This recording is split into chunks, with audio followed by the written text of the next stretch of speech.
We are going to talk now for the CUUPS Witches Ball. We're going to talk about the Sandman myth. So we're doing the Sandman myth this year. CUUPS, which is the Spiral Journey chapter of CUUPS, which is kind of pagans. We are having our 7th annual Witches Ball. 7 years. I can't believe it. That's exciting. This year we're exploring the myth of the Sandman. Now the Sandman had some very strange bedfellows. Dreams and fantasy, sinister tales and madness, cats and comics? Strange bedfellows indeed. Our inspiration initially came from Neil Gaiman's comic, The Sandman, which is a modern retelling of the archetype of the keeper of dreams. This series is the idea of dreams, of perception, fantasy, and reality. These themes can be found in the Sandman myth. Dream, or Morpheus as he's known in the comics, is one of the endless. The endless are not gods.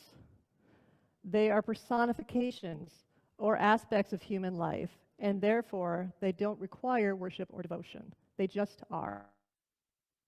The feelings which are the endless are dream, despair, death, destruction, delirium, destiny. All these archetypes we will explore further in our ritual tonight. So to explore with this myth, we must start at the beginning. What conjures to your mind when you hear the Sandman? Maybe a burn of dreams? Perhaps a sprinkle of sand over your eyes? Sounds like a beautiful dream. Well, the origins of the Sandman, there's sometimes a dream, but sometimes a nightmare. Morpheus is the name used by Dream in the comic, comes to us from the Greek god of sleep. It is only mentioned in Ovid's Metamorphoses. Eryx and his wife Alcyone, who were transformed into birds. Morpheus himself is described as having wings. And Morpheus has siblings that appear in dreams, and they can be perceived in many deceptive forms. Now, these questions of perception can be found throughout the first print story of the Sandman from German author E.T.A. Hoffmann. In Germany, it was used the phrase, "the Sandman is coming," to describe someone who looked sleepy because their eyes looked tired, like someone had poured sand into them eyes when they first wake up, which looks like sand. Now, E.T.A. Hoffmann took that phrase to a more sinister level, turning a story into throwing sand in children's eyes who wouldn't go to sleep so that they would fall out. Something closer to a grim fairy tale than Disney, but it's only a story after all. Now, E.T.A. Hoffmann has stories in it, most of which deal with our ideas of perception. The story is told through a series of letters, which are characters defending his madness by telling us his story. He recalls as a young child being rushed to bed at 9 p.m. after a strange vision.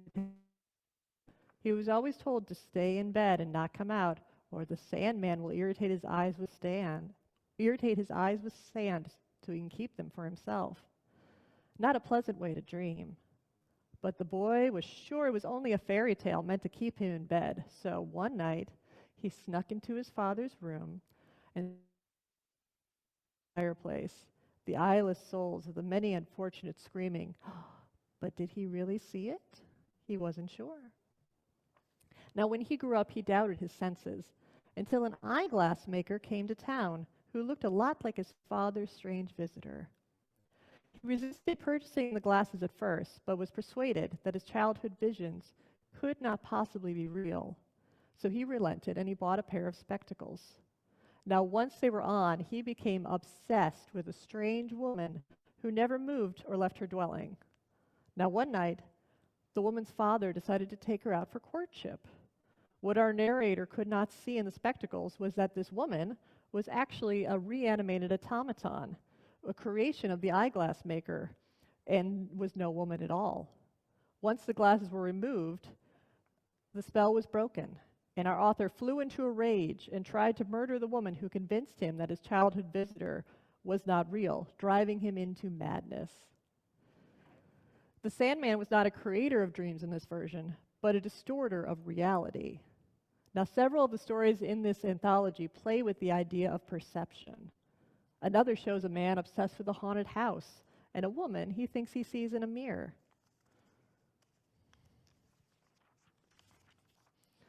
Another tale, which you may recognize, features a man that can crack any nut with a wooden jaw. Yes, E.T.A. Hoffmann also created the cautionary tale we know today as the Nutcracker. Now, in his earlier work, The Hard Nut, we see the princess is deformed by a curse from a Mrs. Mouseranks after a rule of hospitality was observed. The palace attempted to protect the princess from the mouse with an assistance of tomcats, but to no avail. The princess was deformed into a rodent-like manner. This curse can only be lifted by a man with very specific magical criteria who would also break the hardest nut in the magical kingdom with his jaw and then walk 7 steps backwards without stumbling. Well, you can guess.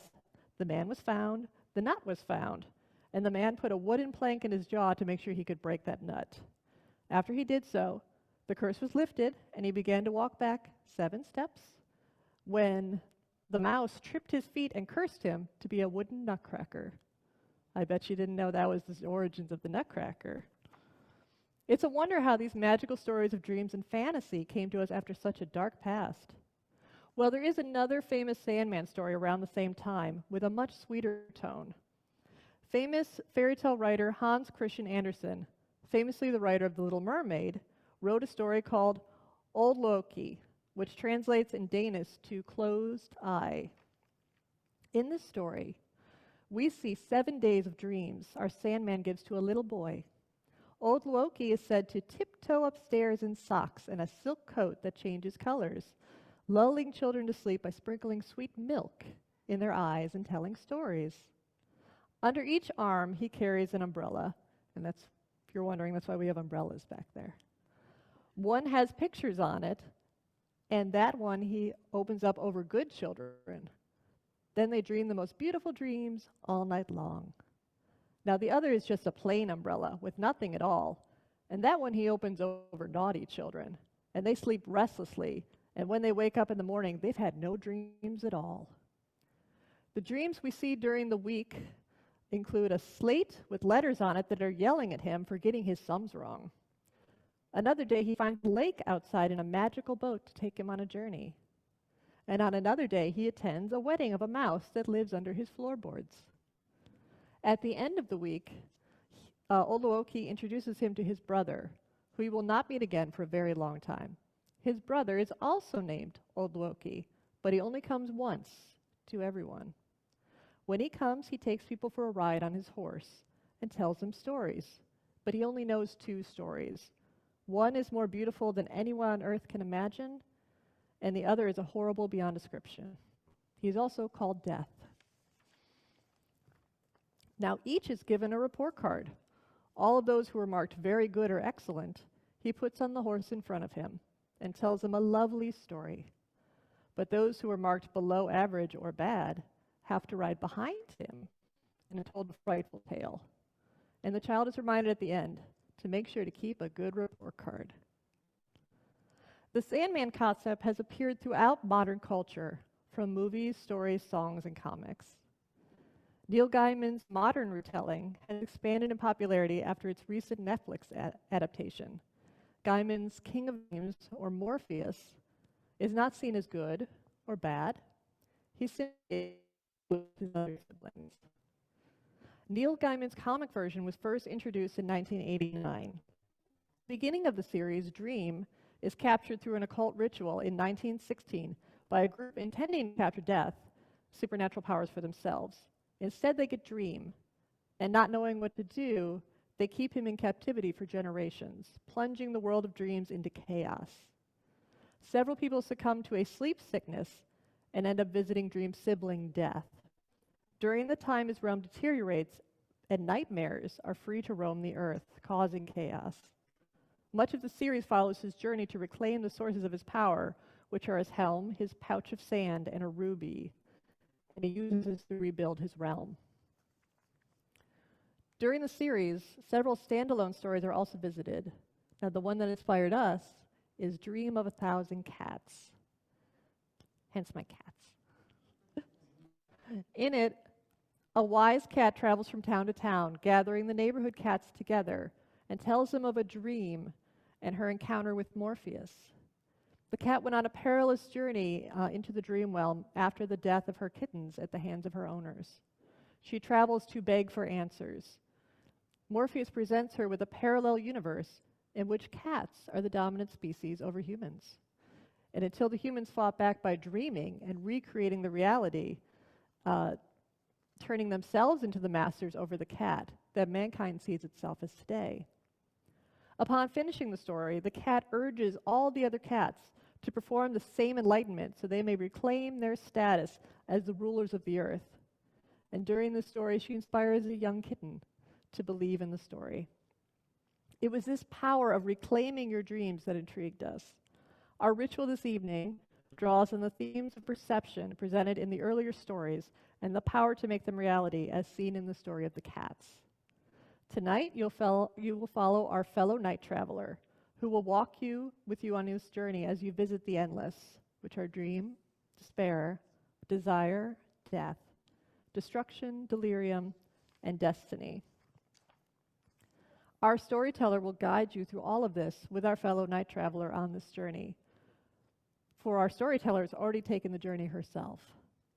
All of our participants will have the opportunity to deeply explore the endless archetypes, to embrace their gifts, and release what no longer serves them.